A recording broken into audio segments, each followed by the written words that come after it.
¿En qué consisten y cómo operan los 9 dones espirituales que están registrados en 1 Corintios, capítulo 12? Hasta aquí hemos visto en qué consisten y cómo operan los 5 dones ministeriales que se encuentran registrados en Efesios capítulo 4, versículo 11. Hasta aquí hemos visto en qué consisten y cómo operan los 7 dones de servicio que se encuentran en Romanos capítulo 12. Y hemos dicho que todos y cada uno de estos dones están a disposición de la iglesia, de todos los creyentes. Y la razón por la que el Espíritu Santo nos entrega estos dones es para hacernos más fácil la tarea de predicar el mensaje del Evangelio. Les ponía el domingo un ejemplo que, si bien es cierto que yo puedo hacer un hueco con mis manos, la verdad es que al terminar de hacerlo puedo tener las manos reventadas. Yo puedo hacer ese mismo hueco con una pala y se me va a facilitar más la tarea. Que los dones son precisamente eso. Se puede predicar el Evangelio sin tener los dones del Espíritu Santo, pero cuando tenemos los dones del Espíritu Santo, la tarea se hace más fácil.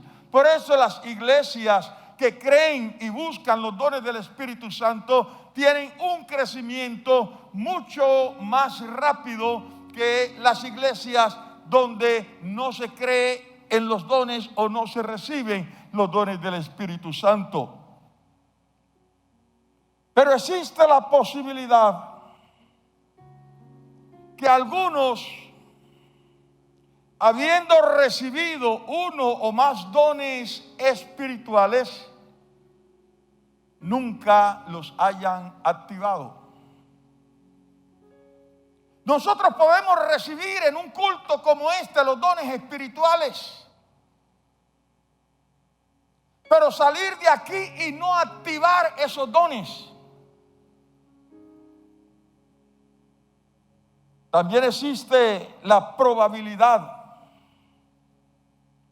de haber recibido los dones espirituales, 1, 2, 3, qué sé yo, porque esto no tiene límite. El Espíritu Santo no pone límite. Esto depende de las ganas, de la búsqueda nuestra, porque la Biblia dice procurad. Cuando habla de procurar, ¿qué está diciendo? Que depende de mí. Yo puedo afanarme por adquirir los dones, eso es procurar. Así que gran parte tiene que ver conmigo. El Espíritu Santo quiere repartirlo a toda la iglesia, pero se vale de aquellos que los anhelan, que los procuran. Si tú no procuras los dones, pues las posibilidades de recibirlo son menores que aquel que está: Señor, yo quiero servirte, Señor, yo quiero un don espiritual.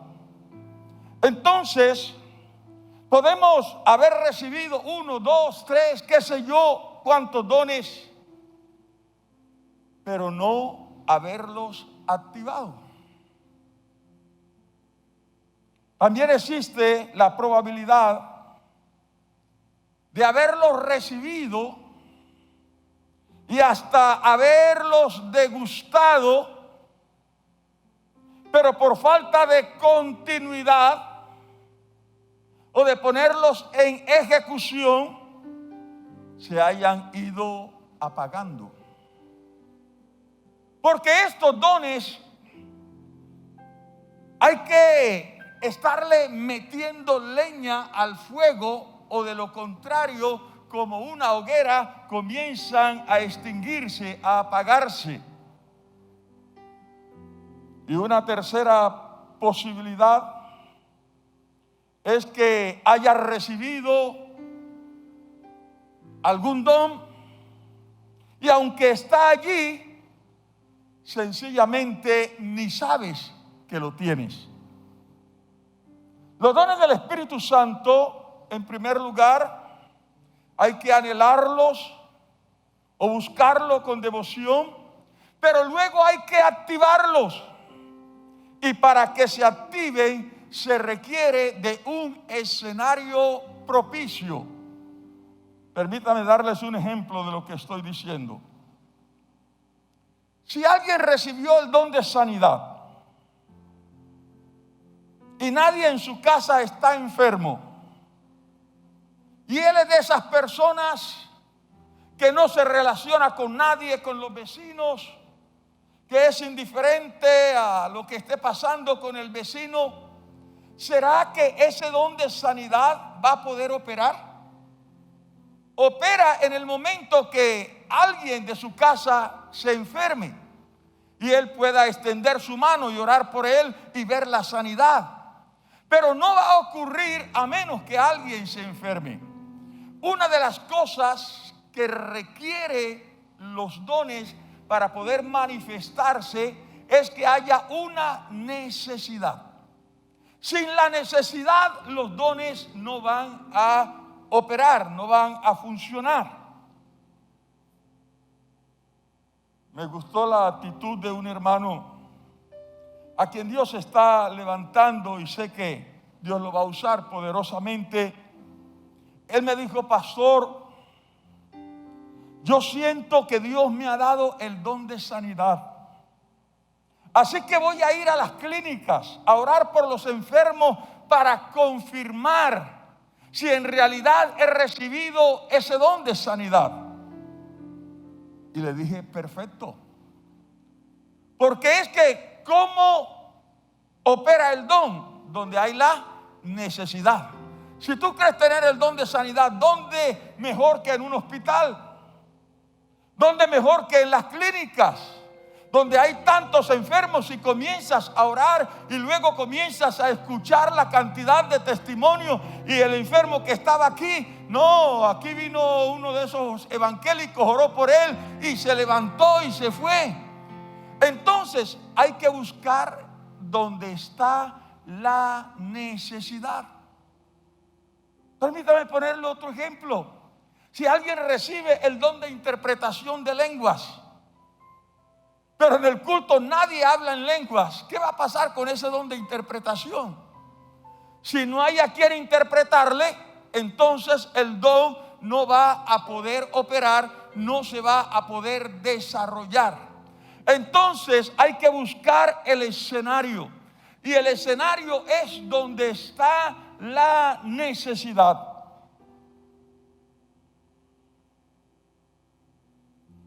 Pero sin lugar a duda, el mayor riesgo que corremos con los dones es que por falta de uso los dejemos apagar.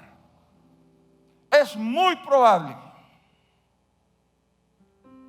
que la mayoría de los que están aquí han recibido por lo menos un don. Sé que otros han recibido varios, pero por lo menos un don. Pero si ese don no se activa, si ese don no se ejerce, no se desarrolla, no se opera, entonces va a terminar apagándose. Pablo, en su segunda epístola a Timoteo, desde la cárcel le hace una recomendación muy especial. Y ya Pablo estaba a punto de morir, y usted sabe que cuando uno está a punto de morir, uno dice las cosas que son prioritarias. O sea que para Pablo lo que le aconseja a Timoteo es una prioridad.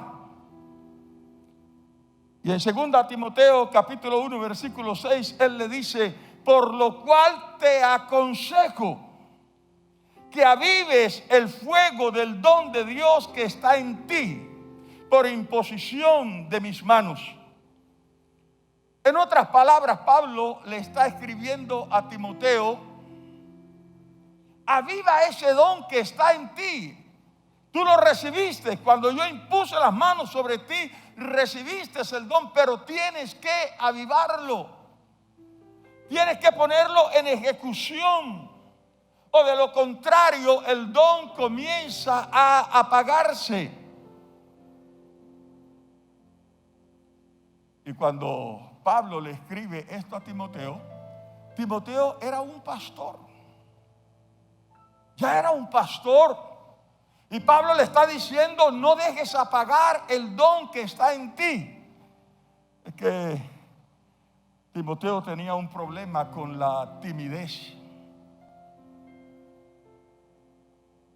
Y por la timidez podemos dejar apagar dones que el Señor ha puesto sobre nosotros. Timidez, ¿por qué? Si Dios nos da un espíritu de poder, de dominio propio y no de cobardía. Pero a veces tenemos miedo a hacer el ridículo. A veces tenemos miedo a que no ocurra nada.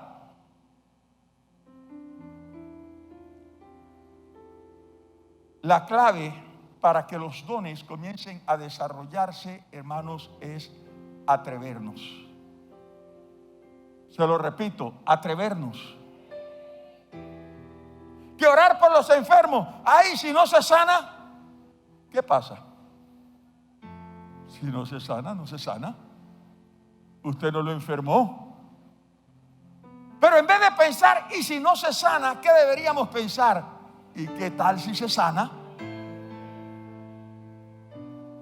¿Sabe quiénes son los que ven la gloria de Dios? Aquellos que se atreven. Aquellos que han entendido que esto no es asunto nuestro, porque no es ni para vanagloria nuestra, ni para que el nombre nuestro sea exaltado, sino para que el nombre de Jesús sea glorificado.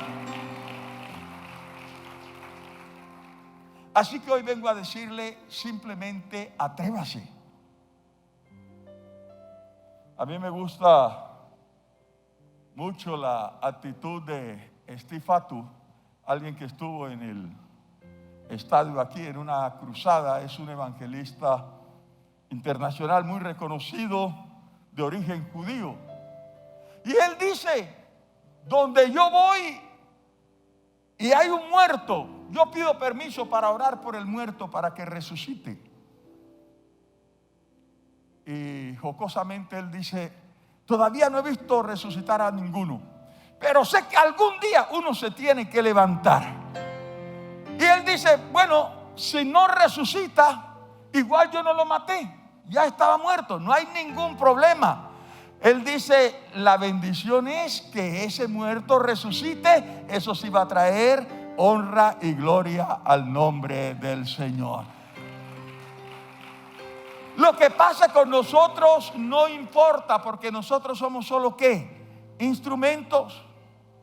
Usted no puede decirle a la gente: es que yo tengo poder de sanar. Yo estoy aquí como enviado del sanador por excelencia, que se llama Cristo Jesús. Mis amados, Pablo le está diciendo a Timoteo: no permitas que tu timidez haga que se apaguen los dones que han sido puestos en ti. Y me preguntaba al repasar este texto: ¿cuántos dones sencillamente no han florecido por temor a ¿y si no ocurre? ¿Y si quedo en vergüenza? No vas a quedar en vergüenza, porque es que ¿nosotros somos los que sanamos? No. Es Dios. Y Dios sana cuando en su omnisciencia Él ve que esa sanidad va a ser para provecho de la persona. Te voy a poner un ejemplo. El hermano X está muy enfermo. El hermano X ha sido un hombre o una mujer de Dios, consagrado, consagrada. Dios en su omnisciencia ve que el hermano X en un año, en 2 años, en 3 meses o en un mes, después de levantarse de allí, se va a perder. Dios dice, mejor dejemos que el hermano X muera en paz y venga a la gloria eterna, que sano se vaya al infierno. Entonces, cuando Dios no sana a alguien, Él tiene sus razones, Él tiene sus motivos. Pero ¿cuál es mi responsabilidad? Su responsabilidad, su responsabilidad. Simplemente hacer lo que Él nos mandó hacer. Ora, y Él que sabe en qué momento y a quienes debe sanar, lo hace en su santísima voluntad. Alabado sea el Señor.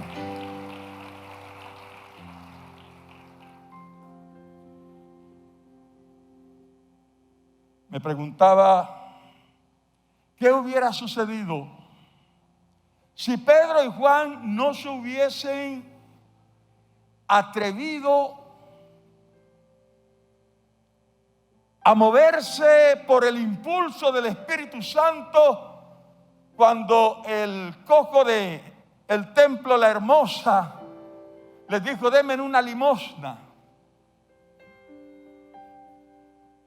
Ellos sintieron un impulso y Pedro se atrevió y le dijo: míranos, no tenemos plata ni oro, pero de lo que tengo te doy.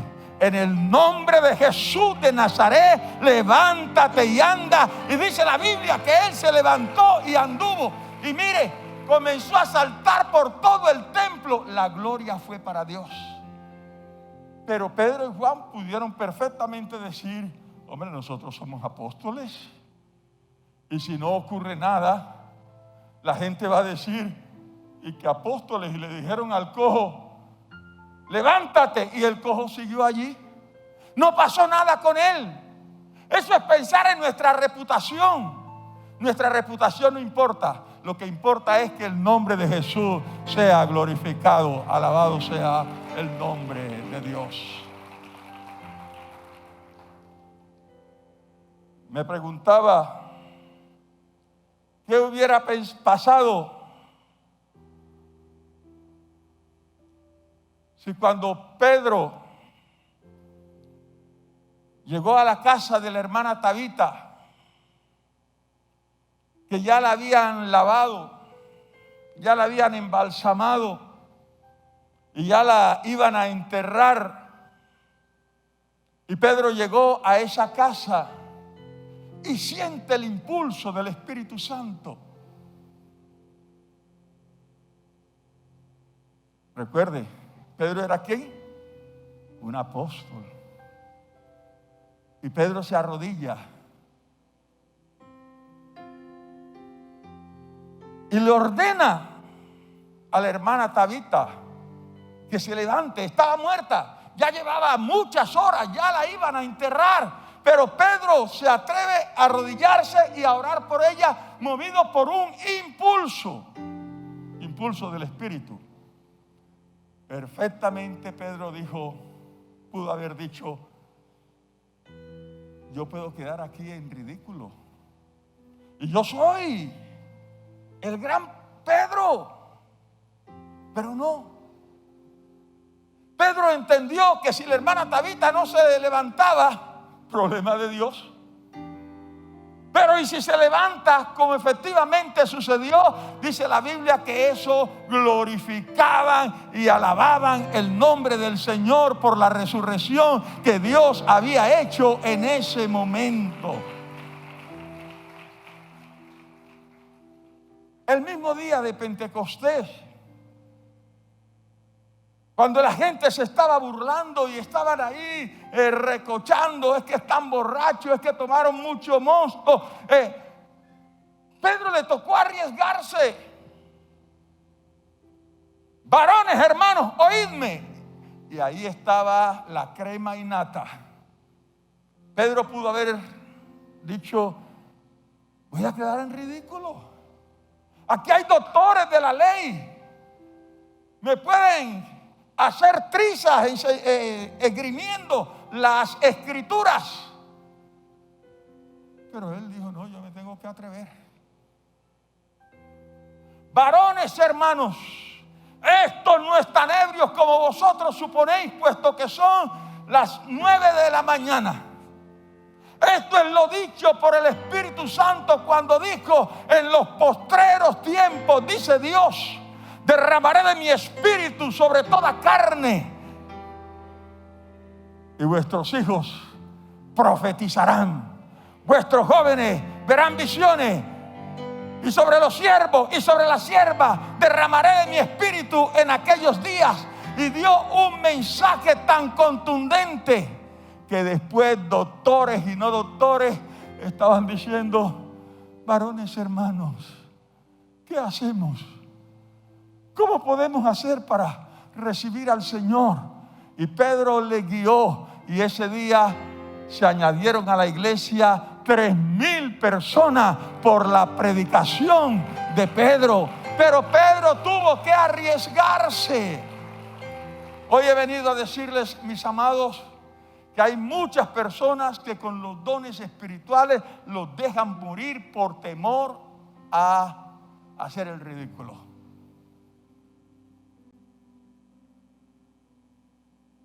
¿Sabe cuántas personas con el don y la habilidad para predicar nunca han pasado a un púlpito, aunque se les ha dado la oportunidad, por temor a hacer el ridículo? Ni hablemos de eso. Tienen la capacidad, tienen la habilidad, pero ¿y si alguien me critica? Hermano, este mundo es de los que se atreven. No lo oyeron bien, se lo repito. Este mundo es de los que se atreven. Que critique el que quiera criticar, pero yo hago lo que Dios me ha mandado hacer.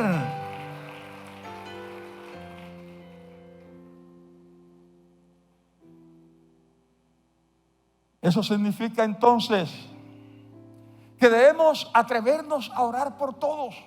Donde usted vea a un enfermo, escuche esto.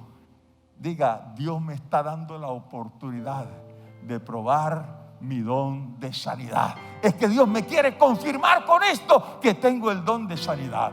Cuando hay una situación crítica que se sale de control, en vez de usted ponerse a juzgar a Dios, Dios, ¿y dónde estás tú? ¿Y dónde está tu poder? No, es una oportunidad para que el don de fe se ponga en ejecución. Cada vez que usted encuentre una situación que se sale de control, que se sale de lo normal, diga: esta es la oportunidad que Dios me está dando para que el don de fe comience a operar y el nombre de Jesucristo sea glorificado. Alabado sea el Señor.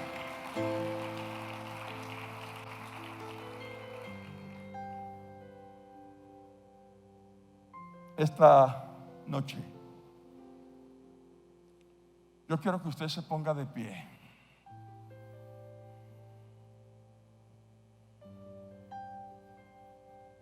Y ahí de pie escuche lo que le voy a decir. Después de haber hablado por 3 semanas acerca de los dones, algunos seguirán siendo los mismos con las mismas. Pero después de haber hablado de los dones, sé que otros se van a atrever. Y se van a atrever porque así es como operan los dones. Los dones es un asunto de creerle a Dios. Y la Biblia dice que Dios no es hombre para mentir, ni hijo de hombre para arrepentirse. Si Él lo dijo, que pondríamos las manos sobre los enfermos y sanarían, ¿qué tenemos que hacer? Poner las manos sobre los enfermos, y si Él lo prometió, Él lo va a hacer para su honra y su gloria. Que hay una necesidad, es el momento de usar los dones espirituales. Hoy vamos a hacer algo. Tenemos a un grupo de personas llenas del Espíritu Santo, están metidos en los 40 días de ayuno sin fallar y ahí están metidos. Y se han ubicado estratégicamente para prenderle leña al fuego en el lugar donde están. Así que en cada rincón de este templo, el fuego del Espíritu Santo va a arder. Y cuando el Espíritu Santo está ardiendo en un lugar, cosas grandes van a suceder. Alabado sea el nombre del Señor. ¿Y por qué vas a pedir tú en esta hora? La Biblia dice: procurad los mejores dones. Todos los dones son necesarios, pero de acuerdo a la necesidad, ese es el mejor don. Pero me llama la atención que dice procurad, o sea, que yo tengo algo de injerencia en el don que quiero recibir. No que le vamos a poner condiciones al Señor, pero cuando Pablo dice procurad, está diciendo, tú puedes decir: Señor, dame el don de milagros, Señor, dame el don de fe, Señor, dame el don de discernimiento, Señor, dame el don de lengua, dame el don de interpretación de lengua, dame el don de profecía. Usted puede decirle: Señor, quiero este don, no para mi gloria, sino para que tu nombre sea glorificado. Comience allí a intimar con Dios. Todavía no me toquen instrumentos, ahí muy suave con Dios. Trata de visualizar al Señor mirándote mientras te pregunta: ¿qué quieres? ¿Cuál es el don que quieres que te entregue? ¿Para qué quieres el don? ¿Quieres ponerlo en ejecución para que mi nombre sea glorificado? Entonces yo te estoy necesitando. Porque el Espíritu Santo está buscando gente que esté dispuesta a ser sus colaboradores. Porque de nada sirve que el don esté en personas que no se van a atrever. Ay, Rabacata arriba, Shitalai. Ariacata Rabadaya Shibala.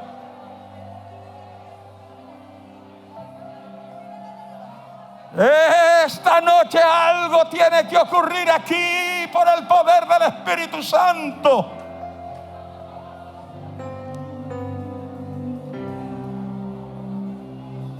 Sigue ministrando, sigue ministrando.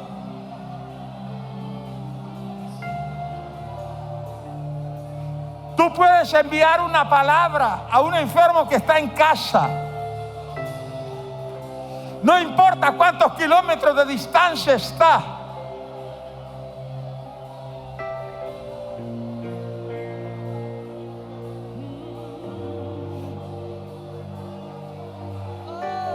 Comienza a poner en actividad el don. Si el Señor te muestra a alguien de la congregación que está enfermo, declara la sanidad sobre él. Declara la palabra.